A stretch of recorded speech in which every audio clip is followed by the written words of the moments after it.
delighted to inaugurate the Indian Pavilion. This is the first day of a historic summit in Paris. We stand here in solidarity with Paris and France and in admiration for the resolve and courage. The entire world, 196 nations, has come together to shape the future of this world and the health of our planet.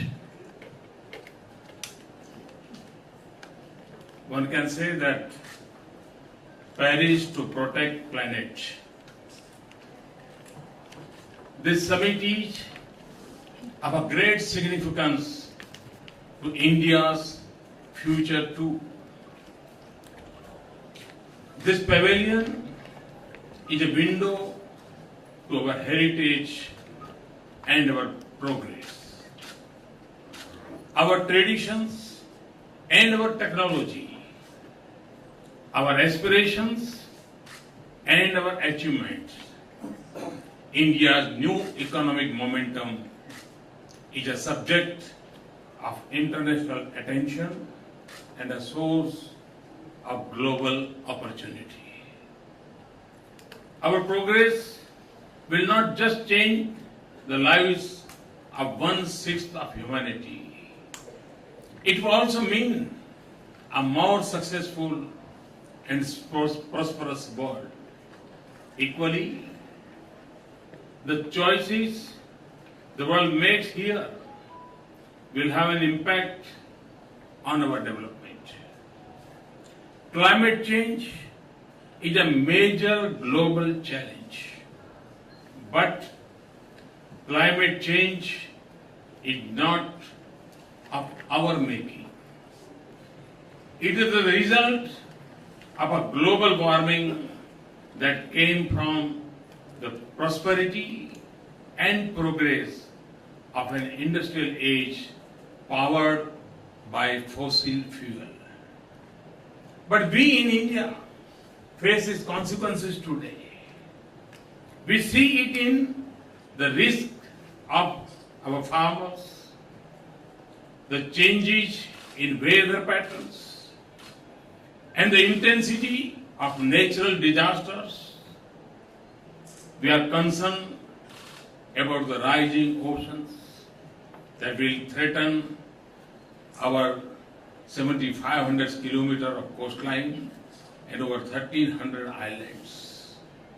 We worry about the retreat of glaciers that feed our rivers and nurture our civilization. That is why the outcome in Paris is so important. That is why we are here. We want the world to act with urgency. We want a comprehensive, equitable, and durable agreement which must lead us to restore the balance between humanity and nature and between what we have inherited and what we will leave behind. This will mean a partnership in which those who have the luxury of choices and the capability of technology will make adjustment to sharply reduce their carbon emission. The extent of their commitment and the strength of their action must be consistent with the carbon space they occupy. And they must leave enough of what is left of our carbon space to let developing countries grow. They should share resources and technology with those who live between want and hope so that we can meet the universal aspiration for clean energy. It will also mean that the developing world will also try to have a lighter carbon footprint on their growth path. We want the conviction of the world to be matched by efforts to create conditions in which we can succeed. Because our challenge is pressing, our efforts must be urgent. Friends, this will be the subject of negotiations over the next few days. I'm here in the Indian Pavilion to say something else. And I speak not just to the world, but also to our people. India's progress is our destiny and the right of our people. But we are a nation that must also lead in combating climate change.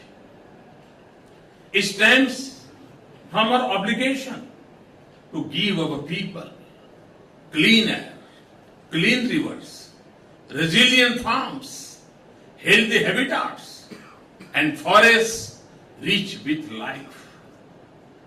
It comes from our conviction that we must aim not just for higher incomes, but better quality of life.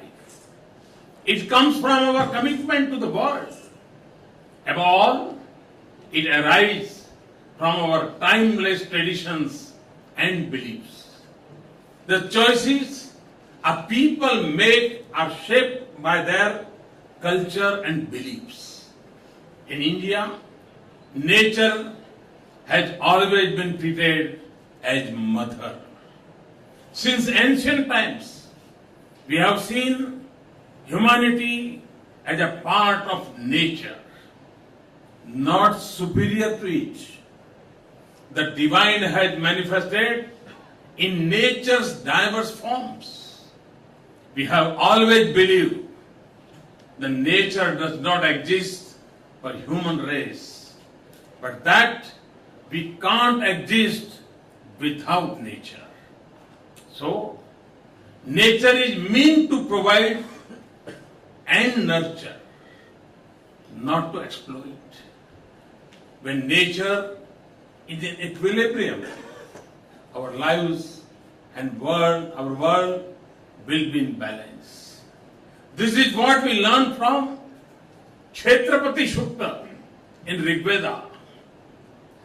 Kshetrasya pate madhu ant murmim dhenari payo asmam druksha madhuhu chutam drutmiva suput amrutasya na patayo mulayantu. This means, O Lord of field, with the sweet waves of Mother Nature's blessings, may you milk our fields like the milk of a cow. With the sweetness of Mother Nature's bounty which falls like clarified butter, may you shed our grace on us. This is why Atharva Veda calls it a bounden duty that we must protect the earth so that life can be sustained. This is what we see in Gandhiji's life and his advice that the world has enough to everyone's need, but not for anyone's greed. This is what we have tried to capture in the publication Parampara that we have just released. This is why recycling and conservation comes naturally to us, and why we have sacred groves across our nation. Friends, and it is this spirit that allows us to set an ambitious and comprehensively strategy to combat climate change. We have target for renewable generation of 175 gigawatt by 2022. We have got to a good start with nearly 12 gigawatt likely to be installed by the end of 2016, more than 3 times the current capacity. Like cellular phones before, we can use renewable energy to bring power to over 18,000 unconnected villages, quickly and cleanly. By 2030, we will generate 40% of our installed capacity will be based on non-fossil fuel. We will convert waste to energy. We will make our cities smart and sustainable and transform public transportation, including through 50 new metro rail projects. We are investing in supercritical technology in thermal plants. We have imposed tax on coal and reduced subsidies on petroleum products. We are raising fuel standards for automobiles, and we have introduced tax-free bonds for renewable energy.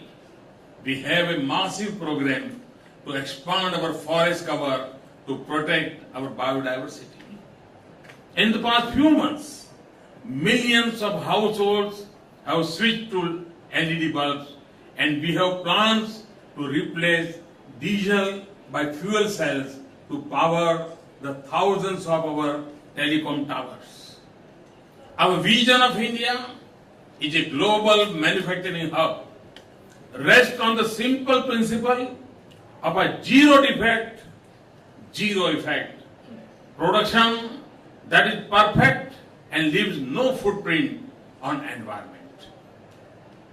Our mission of more crop per drop will not only improve the lives of farmers, but will also reduce the pressure on a scarce resources.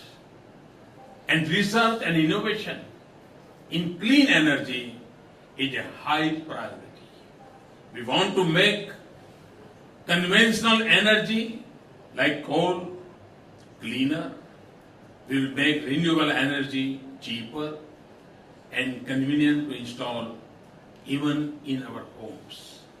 We want to make it more reliable and easier to feed into our transmission lines.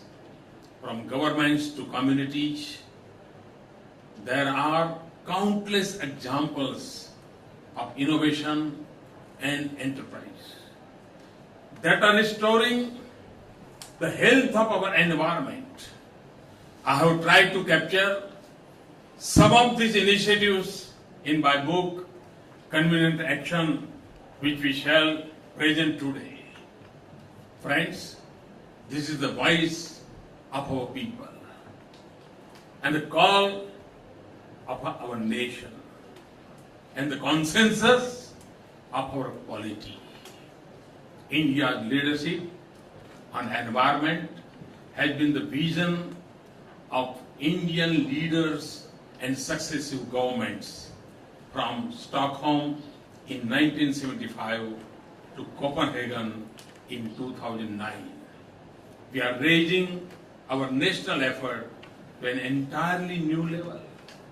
And we are intensifying our international partnerships. So we come to Paris with our commitment, but we also come with hope.